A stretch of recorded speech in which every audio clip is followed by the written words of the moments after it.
everybody, my name is Tony Grillo. Welcome to my channel, Wisconsin Hugs, and today I want to talk about the Kouri Richin's case. I did a video earlier about when it first broke, about this lady author that wrote a book for children about grief, and now she's accused of actually murdering the person she wrote a book about.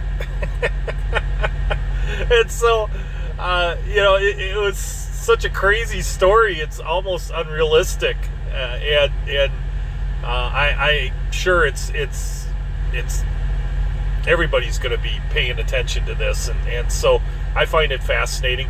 And today I thought I'd talk about her attorney, Skye Lazaro, because during the bail hearing, I had a chance to listen to the attorney while I was driving my semi-truck, and I was so impressed by her professionalism and her demeanor and her line of questioning and the way she conducts herself in court. And so I wanted to find out more about her. And so let's take a look at her. She is in the National Trial Lawyers Top 100 for, I believe, I don't know if that's for, Utah. Top 40, under 40. Okay, so she's under 40 years old, and she's in the top 40 National Trial Lawyers. Here's a picture of her right here. And they even have a phone number there. And so let's read about her. Skye Lazaro is an experienced corporate and criminal defense attorney. She is chair of the firm's white-collar criminal defense and cannabis law groups. Oh, okay.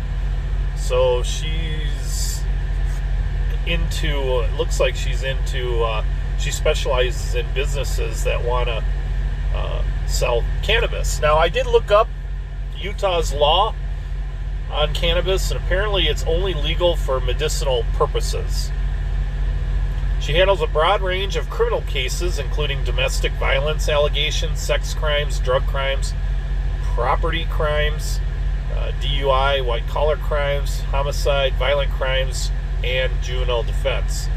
Skye has extensive trial experience and has tried over 100 jury trials throughout her career, including some of the region's most complex and high-profile criminal matters. Yeah, and this case is probably going to be one of the biggest cases in her career, because everybody's paying attention to it, even this truck driver in Wisconsin. Skye utilizes her corporate and business law experience in assisting startup and growing companies in a wide range of matters, including risk management, investment funding, and organizational structure, among the many other issues facing new companies. She assists business and healthcare clients in navigating the complexity of the most current cannabis laws, and also acts as external in-house counsel for select companies and organizations. Skye occasionally appears as guest co-host on K-Talk, AM 1640, Talk with Ted, a show about nothing, where she discusses a variety of legal concepts and current events. Yeah, I bet now she could be the most popular radio show host in that state by now, but she can't be able to talk about her case. That's the only thing she won't be able to talk about. Skye was included on the list of top 40 under 40 by the National Trial Lawyers Association from 2018-2020, and she is recognized in 2017 by Attorney at Law magazine as an attorney to watch, and was voted by her peers throughout the state as one of Utah's legal elite. As published in Utah's Business Magazine 2018, Skye was selected for inclusion in Mountain State's Super Lawyers 2020 as a rising star in the category of criminal defense. Yeah, I could see that, because she totally schooled that detective, and she did it in such a nice way. She's very nice about her line of questioning. I mean, I love it where she won't say she's trying to poke holes. What she will say, if you listen to her very carefully, she'll say things like, I've been going through all this information, and I'm just asking questions so that we are all clear in this courtroom as to the events and as to what happened and how the events occurred and in what order. And so that's how she approaches her line of questioning. And she doesn't, when she catches something, she doesn't ridicule anybody. Like she or make them feel like stupid. She just points it out that maybe you might want to look at doing something this way, and she leaves it at that. And I tell you what, that's very powerful, because juries can pick up on that. The clip here that I'm going to show you comes from a YouTube channel called Plunder, where she does true crime. And it's Kouri Richin's telling her lawyer that I'm not going to make it if this case lasts a long time. I don't know, because I don't know how long this is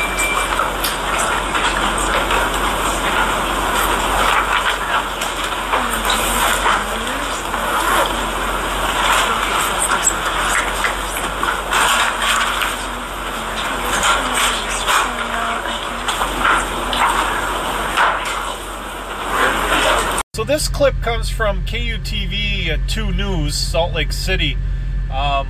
Utah woman accused in husband's murder is back in court, and her lawyer asks for a 60-day extension to go over all the evidence that the prosecution has put together. And so she says it's kind of interesting how she phrases things, because she will never slam on anybody, but she'll say it in such a way that she is condemning a person, but doing it in a nice way. Like she said that there's just a whole mountain of information, and it's not, she needs time to organize it into like sequential order. And so basically she's saying that the police it presented it to her like just like a mess. It's just a mess of evidence, and she's implying that she's not saying it, but you know, she gives the implication that it's not done very professionally.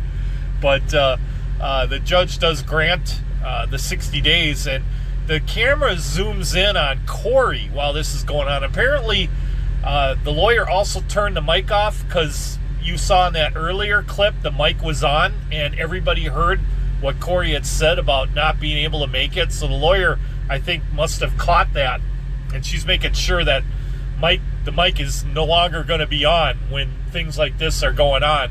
And so, but Kouri does have a moment where she does break down, and I think it's finally dawning on Kouri that her life is totally screwed. You know, even if the jury, like this great lawyer here, is able to create reasonable doubt, and she's doing a pretty good job of poking holes in some of the evidence, and she does raise some issues.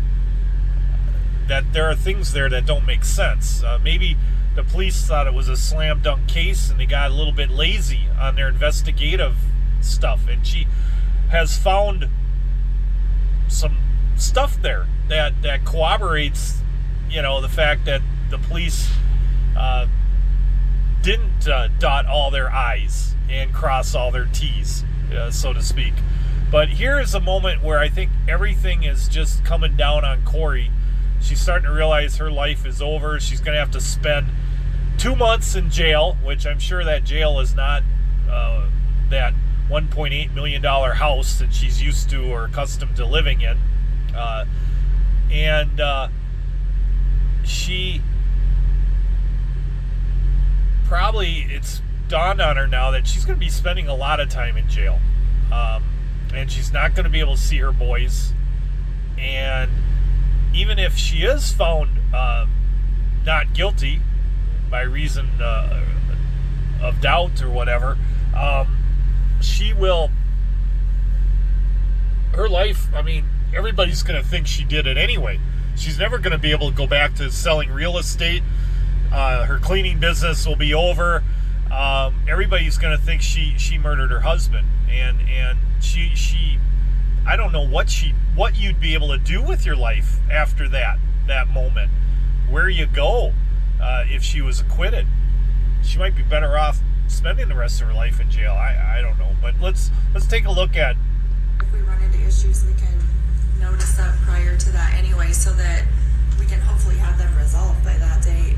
I think just doing a Friday is fine with me. We can do the afternoon of, I'm sorry. Oh, you're going to say the 18th? That was what I'm worried about, and I could do that virtually, which would be fine if you're okay with that, because we would have other people here. Would you prefer to just do the afternoon of September 1? I would personally. That's fine with me. Okay. We'll set a scheduled conference 2 for September 1 at 1:30 p.m. in person. Thank you. Anything else today? I don't have anything. No, you're not. So, all right. Ms. Richins, I'll see you back on September 1 at 1:30 p.m. in person, if not sooner. I wish you the best of luck. All right. Thank you, Council. You said 1. September 1 at 1:30. Yeah, 1:30. Yeah, my apologies. Lots of ones. Okay, thank you. And now she has to go back to jail. So it is going to be interesting if she can keep it together. I mean, you know, she's probably never been in this kind of trouble before, and now you know, I don't think she's like Amber Heard. She's not an actress, and so this is all new to her, and she's going to be very emotional. And I suppose as the trial goes on, yeah, she's going to harden, and she won't be breaking down in court anymore and crying about her life being over. Now, this is one of the best moments in that bail hearing. If you have not listened to it, I'm going to play it. This is a moment where you have an attorney schooling a detective, and look, she does it several times throughout this. I'm going to play this one, and maybe I'll talk about the other ones.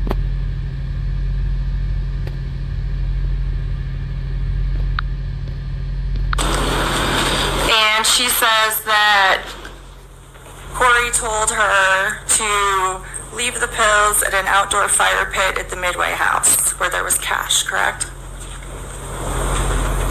I don't know if she made that exact statement, but yes, she told us that at some point in part of the exchange that she was instructed to leave pills in an outdoor fire pit in a house in Midway.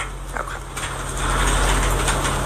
And in fact, you sat there with her in this interview and did house searches, correct? Trying to figure out which house this was. Yes. Okay. Because she couldn't really tell you which house it was, correct? She couldn't give us an address, but she was confident that she could find it if she could drive there. Okay. And did you take her for a drive there? Yes. Okay. Did you ever do any follow-up investigation on whether or not that house ever sold? Yes. Okay. And you know that that house sold sometime in January of 2022, correct? What I understand, yes. Okay. So Ms. Richins no longer owned that home or occupied that home or had access to that home in February, correct? I don't know. Well, the house was owned by somebody else, right? Again, I don't know. Well, you said it closed in January of 2022. from the information that I was told from other people, other investigators that had looked into that, I was told that Miss Richins owned the house at some point and that it sold at some point. I don't know dates exactly. Be important if CL's telling you that she had access to the home and was there in February. Possibly. That might be a good fact, you know?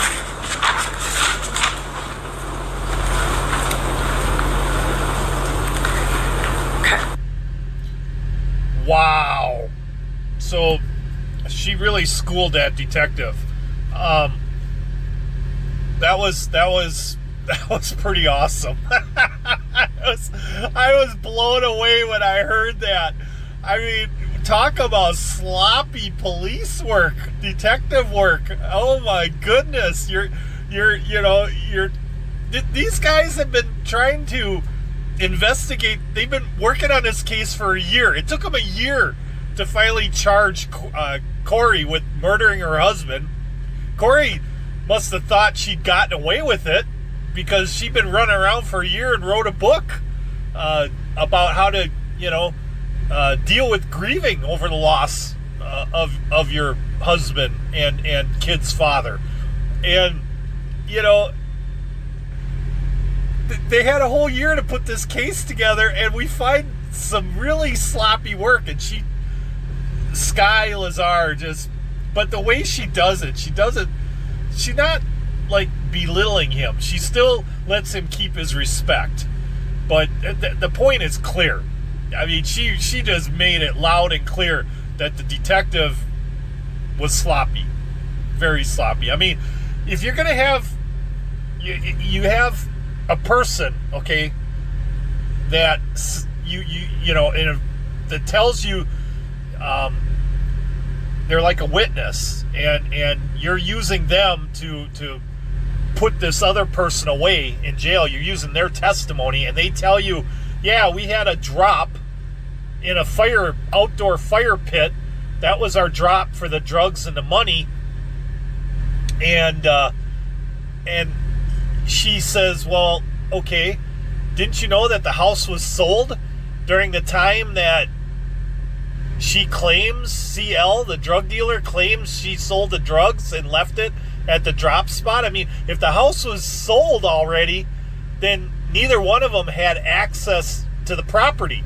So why would the drop be at that house? That doesn't make sense. And she's absolutely right. And yeah, even the detective knows. And she kind of a little bit scolded him on that too. She said, wouldn't you should have looked to find out when that property was sold and who, had access to it after it was sold. Because you would think once a property is sold, the real estate agent turns over the keys and no one except the property owners are allowed on that property, and that would make sense, total sense. But she also raised some other things too, and I'm not going to play all the video of it, but she raised the fact that CL had an extensive history of crime and selling drugs and violating her parole, and she was looking at going back to jail for a long time. And she found a way to save her neck, and that was by providing evidence to the police that Kouri had bought drugs from her. She also, one of her biggest points in this case was she talked about the Moscow Mule. Now, we all know that supposedly Kouri made a Moscow Mule for her husband and laced it with fentanyl. She was interviewed by the police, and the very first question she says is, did you guys look for the glass that the drink was made in? And the detective was like, I wish we could see his face, because that's the one thing we don't get to see. We just hear him talk, but we don't get to see his face. He was like, no one thought to look for the glass. So where is the glass? I mean, is there any residue on there that would show you that, you know, she poisoned her husband? I mean, you know, according to Kouri, she made the drink, brought it to her husband, gave it to him in the bedroom. I don't know. Did he, you know, made him a drink? Where was the glass? Did he take it with him to the bedroom, or did he drink it downstairs and then he set it in the sink and she washed it out? But where is the glass? Nobody thought to even look for the glass. And was there even a drink that was made? Kouri says there was, but nobody thought to look for the glass. And I thought that was a very valid point as well. She also talks about the fact that there is no evidence anywhere, whether it was provided by the prosecution. They've been running with this story that he thought he was telling everybody that his wife was trying to kill him. And see, that didn't make sense to me, because I thought, man, you know, I went through a divorce, and I remember I was still, when I went through my divorce, you know, I wouldn't eat anything that, you know, the ex-wife left, you know, in the fridge. She'd say, you know, there's some food in the fridge if you know, you're hungry, and I'd be like, oh, I'm good, thank you. I lived off gas station food and like Quick Trip and you know, Subway for quite a bit of that time period.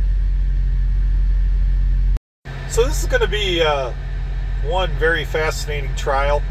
I don't think it's a slam dunk case, because I believe Kouri's defense attorney, Skye Lazaro, is very, very, very smart and very good.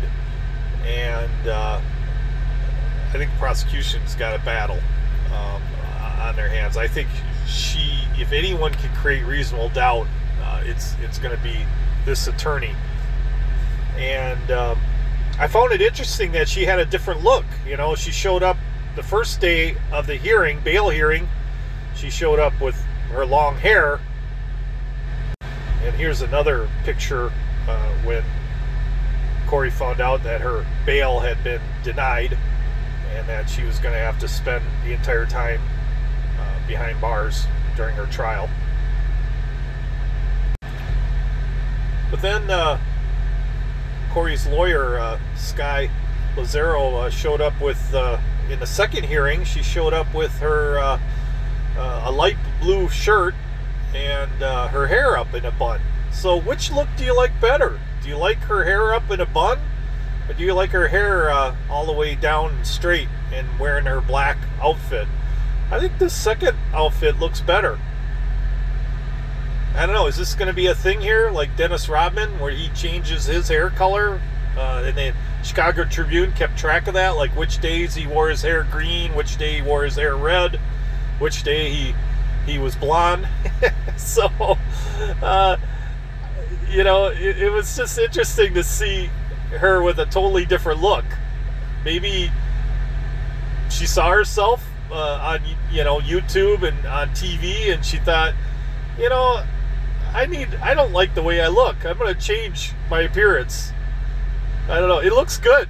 You know, she's a very smart lady, so she knows what she's doing. And I wonder if she's going to adopt this look for the rest of the trial. We'll have to wait and see.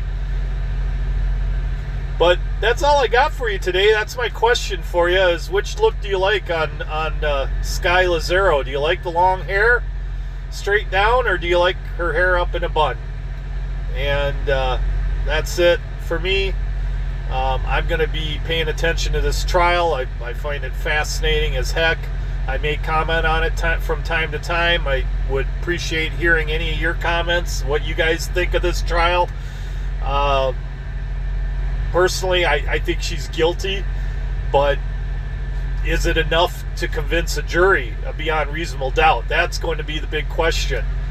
And it's going to be interesting to see what happens, you know, because we've seen other people, famous people, walk away free. You know, people that, you know, women that killed their children, and we've seen them go free. And so nothing's a slam dunk, especially if you got a good lawyer, and especially if it's a jury trial, because juries are so unpredictable. I always believed OJ was guilty. So anyhow, I'm out of here. Wisconsin hugs.